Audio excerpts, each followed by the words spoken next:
Ang batang babae na ito ay sinadya para patayin ang embahador ng Russia. Sinasadya niyang palakihin muna ang kanyang tiyan. Kapag isang buntis ay pumasok sa hotel, hindi iisipin ng mga gwardya na siya pala ay isang pinakamahusay na mamamatay. Pagkatapos magkunwaring may sintomas ng pagbubuntis, sabihin na medyo mababa ang asukal sa dugo, habang ang gwardya ay kukuha ng matatamis para sa kanya. Mabilis na tumayo si Lina, at palitan ang telepono ng embahador na nakalagay sa gilid. Maghintay lang ng sandali, aandar ang sandatang elektromagnetiko sa telepono, na magdudulot ng bigla ang pagkamatay ng embahador.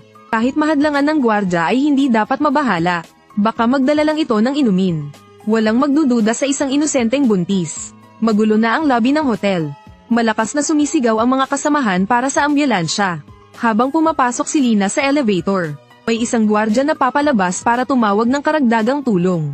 Bilang tanging bisita mula sa labas kanina, kahit magkunwari si Lina, magiging kainahinala pa rin sa gwardya. Pero hindi rin nagpanik si Lina. Bilang isang mamamatay, matagal na siyang handa sa posibilidad na mabunyag. Ang batang naghihintay sa elevator sa labas. Marahil ito ang unang beses na makakita ng buntis na sobrang liksi. Nag-away sila mula ibaba hanggang itaas. Magaling nga si Lina sa laban. Pero dahil sa lugar, hindi niya magamit ang bilis na bentahe. Pero ang kanyang malaking tiyan ay may gamit din. Sa oras ng pangangailangan, pwede itong ipangharang sa kutsilyo.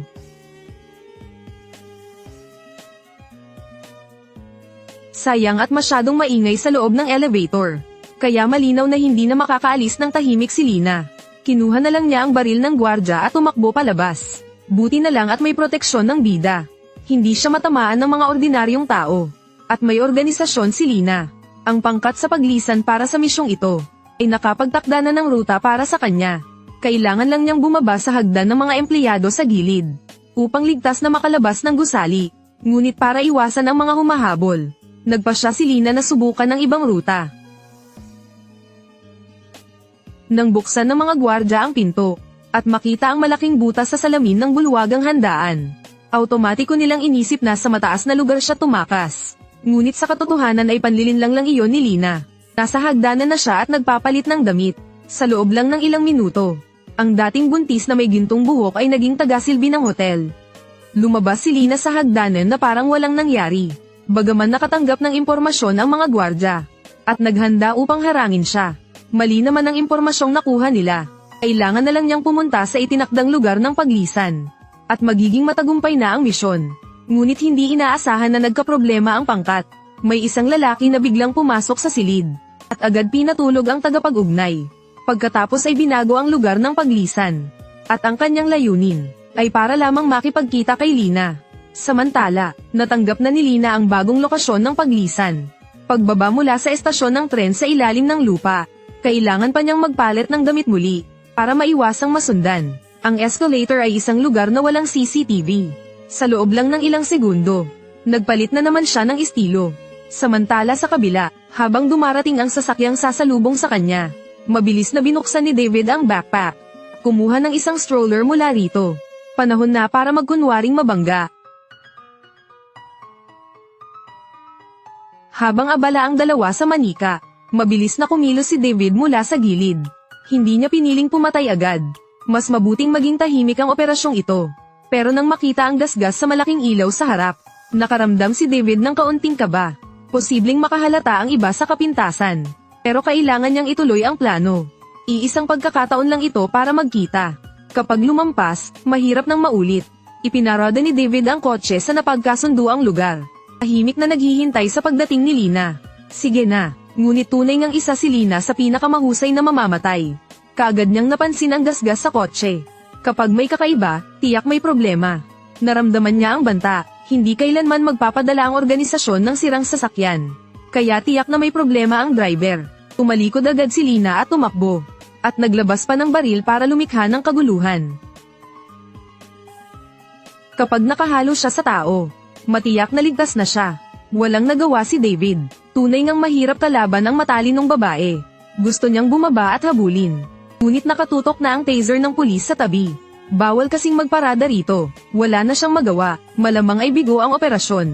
Napilitan si David na umalis. at ipagpaliban ang pagkikita. Kinabukasan ng umaga, pumunta si David sa supermarket para bumili ng guwantes, goma at panglinis. Nilinis ang kotse sa loob at labas. Huwag magkamali ng akala, hindi siya maarte sa kalinisan. Ngunit upang burahin ang lahat ng bakas ng kanyang pagpunta, dati rin siyang isang mamamatay. At si Lina ay anak niya. Ilang taon na ang nakalipas, upang makatakas sa organisasyon. Nagpanggap siyang patay, at ipinagkatiwala ang anak na babae sa kaibigan para alagaan. Ngunit hindi niya inasahan na pagkalipas ng ilang taon, biglang namatay ang kaibigan, at kinuha ng organisasyon ang anak na babae. At si nanay bilang susunod na pinakamahusay na mamamatay. Alam ni David ang panganib ng trabahong ito, kaya nais niyang makipagkita sa anak na babae. At dalhin siya palayo, ngunit nangako siya sa asawa, na kung mabaigo ang aksyon, upang hindi magduda ang organisasyon, kailangan nilang magtago agad, at maghintay ng pagkakataon pagkalipas ng ilang taon. Hindi mapalagay si David, bawat araw na paghihintay, mas nagiging delikado ang anak na babae. Sa huli ay hindi niya pinakinggan ang asawa. Nagpa siya sa huling pagtatangka, kung nabigo ang direktang paglapit, hayaan na lamang na siya ang puntahan. Isinulat niya sa card ang isang koordinado, at sinadyang mag-iwan ng fingerprint. Naglingkod si David sa organisasyon ng ilang dekada. Kabisado ang ugali ng pinuno. Hindi nito matiis ang anumang hamon. Kapag nalaman nitong may dumukot sa tao niya, at sinira pa ang kotse niya, tiyak na magpapadala ito ng mamamatay para maghiganti. At bilang tanging pangkat ng assassin sa Korea ngayon, si Lina lamang ang makakagawa ng misyon. Matapos may handa ang lahat, agad bumalik si David sa ligtas na bahay. Sinasabi nilang ang bagong alon ay tinutulak ang luma. Ngunit kailangan niyang ipaalam sa mga baguhan na sa trabahong ito, hindi lakas lang ang puhunan. Tungkol naman sa anak niyang si Lina, may inihanda rin siyang isang red along puno ng alaala. Kinagabihan, matapos makipag-usap ni Lina sa organisasyon, sa huli ay nagpasya siyang pumunta sa lokasyon ng koordinado para magsiyasat.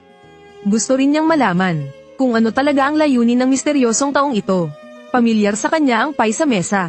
Habang si Lina ay abala sa alaala, may biglang malakas na pagsabog. Isang kasamahan ang nakapagana ng patibong sa hagdan, at agad na nawala ng kakayahang lumaban. Hindi pa nga nila nakikita ang target. Nabawasan na sila ng isang mahalagang tao. Sinamantala ni David ang pagkakataon at tumakbo papunta sa bodega. Ang layunin niya ay hindi pumatay, kundi magkaroon ng pagkakataon na makasama si Lina ng sarilinan. Ginamit niya ang komplikadong ayos ng loob ng bodega. Mabilis na natalo ni David ang natitirang mga mamamatay. At si Lina na lamang ang natitira. Upang maiwasan na magising ang iba, itinakda ni David ang pagkikita sa kubo sa tuktok ng bundok. Matapos ang buong gabing aksyon, sumikat na ang araw. Maingat na pumasok si Lina sa silid, at nakita ang isang litrato nila ng kanyang ama sa mesa. Habang isang pamilyar na anino ang lumabas mula sa sulok, hindi siya makapaniwala sa kanyang nakikita. Papa, ngunit sa alaala ni Lina, alam niyang ulila siya, at patay na ang ama niya 9 na taon na ang nakalipas. Ipinaliwanag ni David ang kanyang sitwasyon, at nagbigay ng 2 pagpipilian. Sumama ka sa akin, o barilin mo ako. Nag-alinlangan si Lina sandali, ngunit ibinaba ang baril. Marahil may ikatlong opsyon pa siya. Kahit kamag-anak niya si David, niloko pa rin siya nito, at nawala ng 9 na taon. Ipinasa ni Lina ang ulat sa organisasyon. Umaasa na sa ibang paraan ay matutuklasan ang katotohanan noon. Ngunit ang pinuno ng organisasyon ay lubos na nabigla sa balitang buhay pa si David. Akala niya matagal nang patay ang lalaking iyon. Ngunit anuman ang maging desisyon ni Lina, walang kondisyon niya itong susuportahan. Kasabay ng pagkamulat ni David, unti-unti ring tinanggap ni Lina ang katotohanang buhay ang ama. Ngunit ayaw pa niyang umalis ng basta-basta. Kailangan pa niyang magpaalam sa mga kasamahan. Habang nagsasalita, dumating na rin ang mga mamamatay na dating nahilo. Ngunit nang makita si David, agad nilang itinaas ang kanilang baril. Kusang kumilos si Lina. Ipinapakita nito na sa puso niya, mas mataas ang halaga ng ama kaysa sa iba. Ngunit nakapagtataka, bakit gusto nilang magpaputok ng walang salita? Kinuha ni Lina ang telepono ng isa, at malinaw na nakasulat doon, patayin agad. Si David at ang organisasyon ay may hindi na maayos na alitan. Kung papipiliin si Lina, tiyak na pipiliin lamang niya ang ama. Ngunit ginugol ng organisasyon ang napakaraming pagsisikap upang sanayin si Lina.